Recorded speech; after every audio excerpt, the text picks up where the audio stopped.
High viewers, Jaganmohan Reddy seriously ఇతను ఈరోజు బాబాయిని గుర్తు చేసుకొని బాబాయిని గుర్తు చేసి అడ్డంగా బుక్కాడు. తన వేలుతో తన కన్ను పొడుచుకున్నట్టు తన చేతిలో నోట్లు అడ్డు పెట్టుకుని ఏకంగా నోట్లో తను చేయి పెట్టుకొని కొరుకున్నట్టు.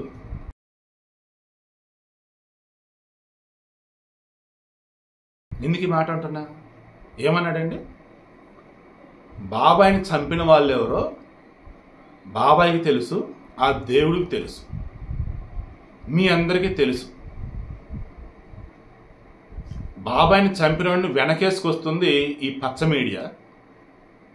బాబాయిని చంపిన వాడిని సపోర్ట్ చేస్తూ ఉన్నారు ఏకంగా నా చెల్లెళ్ళు. మళ్ళీ నా చెల్లెలు నా మీద కూసుకెళ్ళిపోయారు ఆ పచ్చ మీడియా. సో అర్థం చేసుకోండి, నా ఒక్కడి మీదకి ఎంతమంది వస్తున్నారో. బాబాయ్ ఆత్మకు శాంతి చేకూరాలి అంటూ అవినాష్ రెడ్డిని గెలిపించమని చెప్తా ఉన్నాడు. ఐ థింక్ ఇందాక మాట్లాడినట్టున్నారు. ఆమె ఎవరు? మన సునీత. ఏమని గురువారం మధ్యాహ్నం ప్రెస్ మీట్ పెట్టినట్టున్నారు. నేను వైఎస్ వివేకానంద రెడ్డి కూతురిగా దేనికోసం పోరాటం చేస్తున్నాను? న్యాయం కోసమేనా? సరే, చిన్నాన్న చిన్నాన్న అంటున్నాడు ఈ జగన్మోహన్ రెడ్డి. చిన్నాన్న అంటే ఎవరు? తండ్రితో సమానం. ఈయనని చంపిన వాళ్ళు ఎవరు అన్నదానికి సంబంధించి ఇదిగో వీళ్ళు అని అధికారం ఉన్నటువంటి ముఖ్యమంత్రి ఆ చిన్నాన్న కొడుకు అయినటువంటి వ్యక్తి కనిపెట్టలేకపోయాడా? ఆలోచించండి. తర్వాత ప్రతిపక్షంలో ఉన్నప్పుడు సిబిఐ ఎంక్వైరీ కోరినటువంటి ఈయన అధికారంలోకి వచ్చే సిబిఐ ఎంక్వైరీ కాదన్నాడు. సిబిఐ ఎంక్వైరీ చేస్తున్న అడుగుని అడ్డుకున్నాడు. సిబిఐ వాళ్ళు ఇదో పలానా వాళ్ళు ఎక్యూజ్డ్ అయ్యా, వాళ్ళు మీ పార్టీలోనే ఉన్నారయ్యా, మేము అరెస్ట్ చేయడానికి వచ్చామంటే అరెస్ట్ చేయనీయకుండా అడ్డుపడ్డాడు. ఈరోజు వాళ్ళని పక్కనే పెట్టుకొని వాళ్ళని గెలిపించమని ప్రచారం చేస్తున్నాడు. ఈ మనిషి చిన్నాన్న గురించి మాట్లాడుతున్నాడా? ఏమైంది? ఏం మాట్లాడుతున్నాడు ఇతను అన్నట్టుగా ఈమంది చెరువులో మన సిగ్గుందా అన్నట్టుగా ఆమె ఏదో మాట్లాడుకొచ్చింది. సరే నేను పాయింట్కి వస్తున్నా. ఇక్కడ దస్తగిరి అనే వ్యక్తి అప్రూవర్గా మారి ఏమన్నాడు? చంపాము అంటున్నాడు. కానీ చంపించింది ఎవరు? YS Avinash Reddy, YS Bhaskar Reddy. Who is YS Avinash Reddy? Kadapa ఎంపీగా ఉన్నాడు. కడప ఎంపీకి మళ్ళీ కంటెస్ట్ అయిపోతా ఉన్నాడు. ఎక్కడున్నాడు? జగన్ పక్కన ఉన్నాడు. చంపించినోడు నీ పక్కన పెట్టుకొని ఉన్నావే, సిబిఐ వాళ్ళు ఎక్యూజ్గా చేసిన వ్యక్తిని నీ పక్కన పెట్టుకొని ఉన్నావే, మరల నువ్వు బాబాయ్ ఆత్మక శాంతి చేకూరాలి, బాబాయ్ చంపిన మీకు తెలుసు, కావాలని నా మీద రాజకీయం చేస్తున్నారంటూ, ఆడపిల్ల నా మీద ఎగదోశారంటూ చెప్తున్నావా? ఏమయ్యా జగన్మోహన్ రెడ్డి, ఆంధ్రప్రదేశ్ ప్రజలు ఎర్రి పప్పలు అనుకున్నావా? ఎర్రి పప్పలు అంటే మీ మంత్రి భాషలో బుజ్జి నాన్నలు అంటే పిల్లలు అనుకున్నావా? నువ్వే చెప్పినది నమ్మటానికి? చంపించినోడు నీ పక్కనే ఉన్నాడు, ఎక్యూజ్డ్గా ఉన్నాడు, అరెస్ట్ చేయకుండా అడ్డుకుంది నువ్వు, ఎంపీ టికెట్ ఇచ్చి మరలా గెలిపించమంటుంది నువ్వు, సిబిఐకి ఇస్తే ఇంకో కేసు అయితే నా మీద అన్నటువంటి వ్యక్తి నువ్వు. అంటే సిబిఐకి ఇస్తే దీని వెనక ఉంది అవినాష్ రెడ్డితో పాటు నేను అన్నట్టు వాళ్ళు తెలిస్తే హింట్ ఇచ్చింది నువ్వు.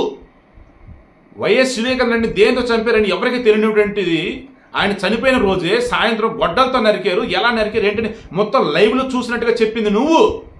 అన్నీ చూసి అన్నీ అసలు నీకు తెలిసి అన్నట్టుగా బిహేవ్ చేస్తూ ఉన్నటువంటి నువ్వు ఈరోజు మరలా ఎవరు చంపారేంటో మా బాబాయికి తెలుసు, ఆ దేవుడికి తెలుసు, మీకు తెలుసు అని జనాలు అంటున్నావే. మరలా చంపించడాన్ని పక్కన పెట్టుకొని గెలిపించమని అడుగుతున్నావు. ఏంటి అసలు నువ్వు ఏమనుకున్నావు జనాలు? అసలు నీ ఏంటి ఆడపిల్లలు న్యాయం కోసం ధర్మం కోసం పోరాటం చేస్తూ ఉంటే మీ బాబాయ్ కూతురు వచ్చేసి న్యాయం కోసం పాపం ఎఫర్ట్స్ పెడుతూ ఉంటే ఆమె కూడా నీ మీద నిందలేస్తుందా? ఆమె కూడా నీ మీద యుద్ధం చేయడానికి వస్తుందా? ఏంది అసలు అది? అదే ఆమెకి ఎవరు ఎగదొస్తున్నారా? క్లియర్గా ఇక్కడ దస్తగిరి అనే వ్యక్తి చెప్పి ఎప్పుడుగా మరి ఎవరు నేను నరికానయ్యా, నేను తప్పు చేశానయ్యా అని అంటున్నాడు. కానీ చంపించింది ఎవరు, వెనకున్నది ఎవరు, మొత్తం ఏం చెప్తున్నారు? మన భారతదేశంలో కూడా న్యాయస్థానంలో కూడా చంపిన వాడికన్నా చంపించిన వాడికి ఎక్కువ శిక్ష పడిద్ది అంటూ ఉంటారు. ఎందుకంటే వాడు డబ్బిచ్చోడు చంపాడు. బట్ చంపమని చెప్పింది మొత్తం వెనకాల ఉంది ఎవరు అంటే ఇదిగో పలానోళ్ళు. ఏంట్రా వాళ్ళకి ముందు శిక్ష అంటారు. అవునా కాదా? నీ ఇంట్లో కూలోడిని నువ్వేమన్నావు? ఎల్లు చెట్టు నరుకురా అన్నావు, నరికాడు. వాడి కూలోడు వాడి పని అదే, వాడికి నువ్వు డబ్బులు ఇస్తావు. నరకమని చెప్పింది నువ్వు, సో తప్పు నీది, తెలిసి చేసావు అంత ఇదా. అలాంటి ఇప్పుడు వచ్చేసి నీ పక్కన ఉన్నారు కదా ఎక్యూజ్డ్ అన్నట్టు, దానికి సమాధానం చెప్తావు. కొంచెం అన్న మనస్సాక్షి అన్నది ఉందయ్యా జగన్మోహన్ రెడ్డి? ఇంత దారుణమా? నువ్వు నార్మల్గా ప్రచారం చేసుకుంటే అయిపోయేది.